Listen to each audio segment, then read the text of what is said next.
Your YouTube analytics are a secret weapon that can help you grow your channel at warp speed, but they can also look extremely overwhelming. So which ones do you actually need to care about in order to grow? Well, your YouTube analytics can help you track metrics on things like which videos are getting the most clicks and therefore driving the most views on your channel, which videos are getting the most watch time and therefore giving you a boost of authority inside of the algorithm, exactly where YouTube viewers are clicking off of your video and losing interest, which videos are growing your channel the most, where your viewers are coming from and how to attract more, and the best time to publish your videos. And I'm sharing all of these analytics and exactly how to track them for your channel so you can start growing way faster than before in this video.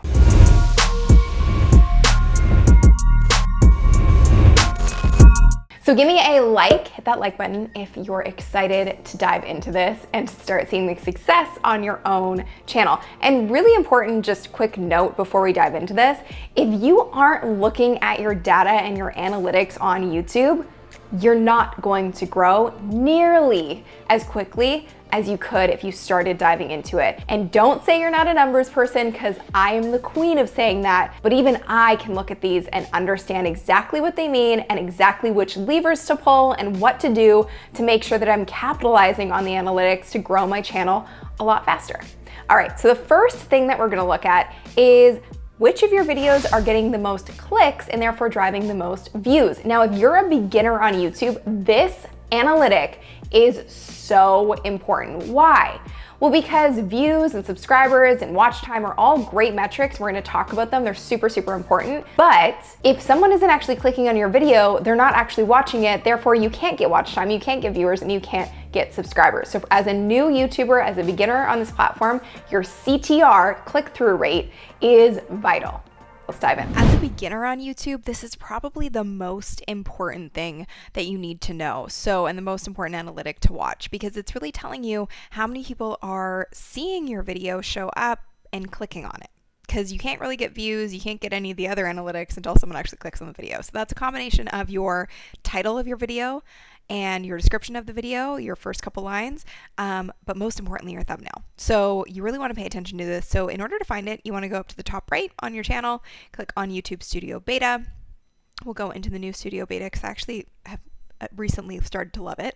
And I know this will be what we're all using moving forward. So you would go into, first and foremost, videos. Once you get into YouTube Studio Beta, you go into videos, and then you go into video analytics. So you'd click on one of these specific videos. So let's say it's how to post YouTube videos to Instagram.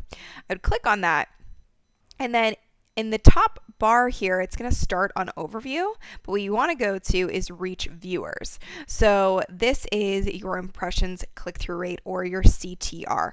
And this really tells you, okay, per impression shown, so let's say it's 400,000, this is the percentage of people who are clicking through to actually watch the video. So the percentage on YouTube that's standard, what YouTube says for a CTR, is between 2 to 10%. So you want to keep it as high as possible, close to 10% as possible or above.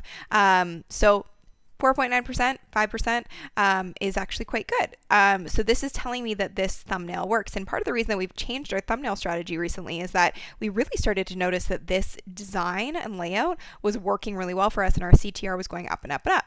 We're constantly testing thumbnails because truly it is the first impression. It is the way you get people to actually watch your content. So paying close attention to what kind of thumbnails get the highest CTR and then making thumbnails more like that moving forward is a really important factor, especially as a beginner on YouTube. The next analytic we're going to look at is watch time. Which videos are getting the most watch time and therefore giving you authority inside of the algorithm? A really important thing to understand here is clicks used to be king on YouTube, but as the algorithm has changed, as it's developed, and with so many new creators on YouTube, they had to figure out what was the real metric that actually mattered. So watch time is truly king, and this is the best way to measure it. Next thing we're going to look at is the watch time, like I mentioned.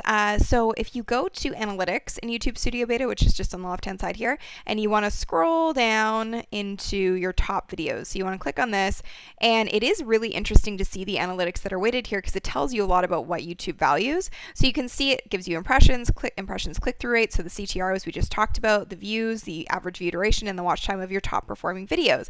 Now, what's really interesting about this is that I have videos with less views, but they have a lot of watch time on them because they're a little bit longer videos. So they're outperforming videos with more views. So that's why it's really important to understand on YouTube in today's world, watch time trumps everything. Keeping people on your video, keeping people on the platform, it means more to YouTube than anything else, and it's going to help you get a better ranking in the algorithm and get more authority in the algorithm if you can keep people on your video longer, which is why your scripting and everything else is so important. I have a whole video on how to script your videos for high retention, which we can link to. It'll be in the description below, but that's why watch time is so important. So if watch time is really important, one quick little trick that you can do is when you're looking for a topic to create a video on, you want to basically take a look at the top performing videos. So the videos that are showing up first, second, third, fourth, fifth, see how long they are. So this first video is 2 minutes, 55 seconds. This one's 14 minutes, 12 minutes, 17 minutes, 12 minutes, and it's all showing up in the bottom right corner here. So what's interesting here is that this video is 2 minutes and 55 seconds. It's 1 year old, and this video is 14 minutes, I believe. Almost 15 minutes, and it is 5 months old. But this video is gaining traction on this top performing video, and soon we'll be outranking it. Why? Because it's longer and it's accumulating more watch time on the platform. So I'm not saying you need to make an hour-long video every time you make a video, but there is something to be said for creating meatier content, meaning that it is value-packed and it's as long as it needs to be to give the points that you need to give and to provide the information, the entertainment, the inspiration that people are looking for from that video. So that's why a really quick trick is to go and look at the topic you want to cover, look at the top 5 ranking videos, see how long they are, watch them all. I do this with all my videos, watch them all and be like, okay, how can I make it better? How can I make it a tad longer so I can accumulate watch time faster so then I can outrank the top performing videos? Because you can see that this video is going to basically rack up watch time 4 times more, over 4 times faster than this video will, because this is 3 minutes. This video is close to 15 minutes. So basically, if someone watches this entire video, it's 4xing the amount of watch time that this video is ever going to get with one view, if that makes sense. So longer videos are not a bad thing as long as they're not just fluff and filler, and you make sure that they're still value packed and that they're efficient and that they're packed with great content. This next analytic is so important to figuring out how to structure your content better so you can just keep improving with every single video. And this is all about learning, where are people clicking off of your video? Where are they losing interest? And is there a common theme that comes up as to why or where they're losing interest? Figure out how to find this out. The next analytic to pay attention to is retention. So where are people clicking off of your individual videos? This tells you a lot about your content and how you can continuously improve it. So you want to basically go to analytics again, and then you want to click on interest viewers in the top bar here. And again, it's going to show you things like watch time, top videos by end screen, which is also really important to notice. This tells you a lot about your viewer behavior and the way you're formatting your content. So end screen elements that are top performing and what you should include more of, top playlists, top cards. But what we really want to pay attention to is, let's say it's something like watch time. Let's click on this video, and you want to click on the individual video. So you can also do this by clicking on video on the left hand side in YouTube Studio Beta, but in this case I'm just gonna go here. So what I want to do is, once you click on the video, it's going to give you your audience retention. So you want to click on this, and it will tell you basically exactly where in the videos you're seeing drop off and what the graph looks like. So this is actually fairly standard as far as a graph goes for a video on YouTube, because you're seeing that it's pretty steady throughout. Like, yes, there's drop off, but it's pretty steady. And then you can see right here is where I actually tell people where to go and I give them a call to action. And this is when you see a more dramatic drop off. You are also pretty much always going to see a dramatic drop off right at the beginning. It's just human nature. If someone's watching on their phone or they're busy and they're kind of watching while doing other things, they just drop off or click on something else. But if you can keep it fairly steady throughout, then you're doing a great job. I always say anything above 40% is actually quite good for watch time, but obviously the higher, the better. So in this case, it's 46%. The other interesting things to note here is where it's peaking on the graph is actually where people have gone back and rewatched a part of the video. And so what you can do is you can click on this exact part, and up here it's going to show you exactly what you said or what you did in this part. And what this does is it tells you, okay, maybe that's a concept that I can do a whole other video on, so it can inform your content moving forward. But more than anything, you just want to pay attention to where the dramatic drop-offs are, if there are any, and use that to your advantage when you're formulating your content. Do you need to make your intro a little or your outro a little less obvious so people aren't clicking off as soon as you say goodbye, or just tighten it up? Make your intro a little bit shorter. Was there something you said right in the middle where you saw a huge dip? What did you say? And maybe don't say that moving forward. So this retention graph is really important to formulating amazing content on YouTube and using your videos to help you create better content with each video moving forward. So that's how you read the audience retention graph. The next analytic is which videos are actually growing your channel the most. Did you know that you can see which videos are getting subscribers and also which videos are losing subscribers on your channel? Okay, let's get into it. To figure out which videos are growing your channel the fastest, the easiest way to do this is to figure out what your most popular content is, because it's continuously getting views and therefore reaching more people and bringing them to your channel.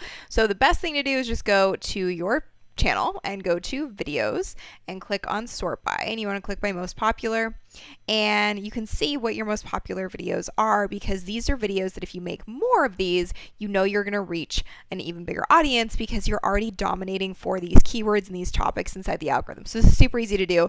The other thing you can do is go to competitors' channels, which I've talked about in the past. Go to their channels, do the same thing, go to their videos tab right here and go to click on most popular, and you'll see which videos are killing it with their audiences. If they have a similar audience to you, you know that if you make content on a similar topic, your audience is going to be interested as well, and you're also going to reach an audience that would be interested in that topic. So that's a really easy way to grow your channel a little bit faster, is by capitalizing on content. I always talk about this, capitalize on content that is working. The other thing you can do here to figure out what's growing your channel the fastest is in YouTube Studio Beta. When you go here, the really interesting thing is this little scorecard that it has now. So it'll tell you with each new video how it's doing. So this video I knew was not going to perform extremely well on my channel just because it's different kind of content. And as you guys know, on Fridays we're doing videos that are different and we're experimenting. And so this video did not perform as well. So when you actually go to the video analytics, here's what's really cool about this. This is like a velocity chart, and I talk a lot about velocity. It's how many views you get in the first 24 hours, the first week, the first month, and it'll tell you in this little gray zone right here, it's the average performance for your channel. So this is what we should be seeing for each video moving forward based on past performance of videos. So this video is in the blue line here and it's performing under average. But if I look at this video, which is, if you can also find these individual analytics by going to videos in the analytics tab and then clicking on an individual video. So let's say it's this video, which is Instagram story hacks for 2019.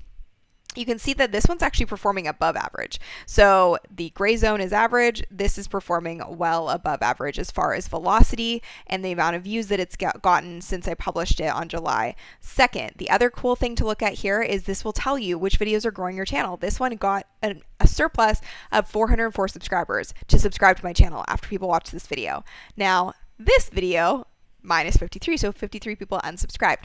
I'm cool with it. I know this is going to happen as we experiment with content on the channel, and that's what this is all about. So we can show you guys what's happening with these different types of content and how it's affecting my channel. So this is a really, really valuable analytic to take a look at on a regular basis to see which videos are getting the most velocity, the most views, and which ones are growing your subscriber base the fastest. Because if they are, you want to make more content like that. Do you even know where your viewers are coming from? That's next. So really important to understand two things: traffic sources and also your demographics. Where in the world are people watching from? Because it can inform a lot of the decisions that you make on your channel, and also when is the best time to actually publish your videos so you get max engagement, velocity, and views. If you want more information like this, you can definitely check out bossYouTubeStrategy.com. It is our free masterclass on 100xing your subscriber base and doubling your revenue with YouTube in the next year. So make sure you check that out at the link below. But let's dive into this really, really important analytic, which is where are your viewers even coming from? Because once you can figure that out, you can actually attract more of them. So what you want to do is go into your analytics again in YouTube Studio Beta. and you want to go into reach viewers. So when I say where are your viewers coming from, this is really a two-part thing. So the first part is you want to look at traffic source types. So where are they coming from for the most part when it comes to traffic sources? So I'm very well aware YouTube search and suggested are always going to be the top options, but it's cool to see browse features as well, because that means that YouTube is basically showing my content on the home screen. And then obviously also if you're a subscriber, you're seeing it on your homepage as well.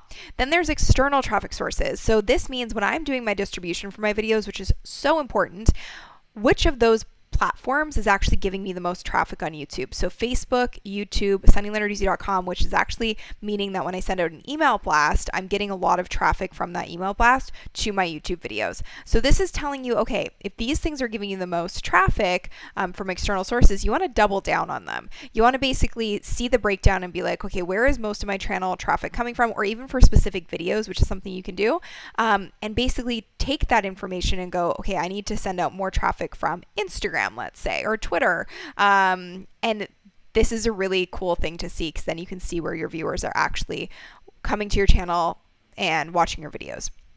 Now, the other thing here is, I've talked about this in other videos, but it's really important to note that this option for your traffic sources on YouTube, where are they coming from and how can you use this to your advantage? So if they are coming from, let's say, suggested videos, which suggested videos are driving them there? Because if you can figure that out, then you can make more content like that on your channel, because it's already bringing in viewers and viewers are already subscribing to your channel because of it. So just double down there. So Instagram story hacks for creators, that's another video. So I'm getting suggested traffic to my video from this channel. A lot of these are going to be my own videos, which is great. How to get 10K Instagram followers. This is from somebody else. I'm getting suggested traffic. I don't have a video on how to get 10K Instagram followers. That's a good topic for me. So it's a great way to like do your content research as well by looking at this analytic in your channel. And then for YouTube search, this is really, really vital, because it tells you how people are landing on your channel and it gives you content ideas. So how to make a YouTube video. I just recently made a video on this topic because I realized it's one of the most top search terms when people actually discover me and find my channel. So I better make a video on it so I can capture that traffic. So this is a really great way to find new video content to create for your channel. And you can see that a lot of people are coming to my channel for the things that I make videos on, because I'm constantly paying attention to this: personal branding, making YouTube videos, Instagram story hacks, specific type of camera. So these are just good to know. Now, the other thing you can look at is you can actually see video analytics specifically. So the other tab that you want to go to is this one that we just showed you, is under reach viewers. So if you go to reach viewers, you're going to see these traffic sources, which is really important. The other thing you want to pay attention to is clicking on build an audience, and you can do this under this tab as well. So you can go to build an audience, and this is for your overall channel, and it's telling you where people are actually watching in the world and what gender they are, and also the age ranges that are most popular. And you can do this for specific videos. All these analytics I just discussed, you can do them for specific videos as well, which is really important to see. So let's take a look at this specific video. You can see the breakdown of the countries and everything, but what's really cool for your channel is if you're trying to figure out when to actually post your content, I do think that you kind of inform that decision. You create an effect by posting the same time every week, which is what we do. But it is good to know where people are watching from so that you can cater to those time zones if you can, especially as a newer channel. So you can see here, United States is one of my top traffic sources or geographies, geographic regions that's looking at the channel. And then if I break it down by clicking on it to actual cities, it'll tell me which time zones most of my viewers are coming from, which again is a very good thing to know when you're making content, because if you're posting at like 1 a.m. And your audience is up at a different time and they're sleeping at that time when you're posting, you're not going to see the same type of velocity, and therefore you're not going to get as many views in the long run. So that's all the analytics that you want to take a look at as far as where your viewers are coming from and how you can capture more of them and grow your channel even faster. If you really want to dive into this and get serious about YouTube and turning it into a real profitable business for you, make sure that you register for our Boss YouTube Strategy Masterclass. It's a free 1-hour training. You can check it out at the link below to register. And I want to say a big thanks to our comment of the week. I check out all your comments. I really appreciate it. And you guys give me the best content ideas. So keep them coming, because I use them to create videos just like this, actually. So thank you so much. And if you enjoyed this video, you know what to do. Take a screenshot, share it out on your Insta stories or on Instagram and tag me at Lenarduzzi and let me know what is the metric that you're most excited to start tracking on your channel to grow even faster, and you can comment below with that as well. If you haven't liked this video yet, give it a thumbs up and make sure to subscribe for new videos every single Tuesday and Friday. Thank you so much for watching, and I'll see you in the next video.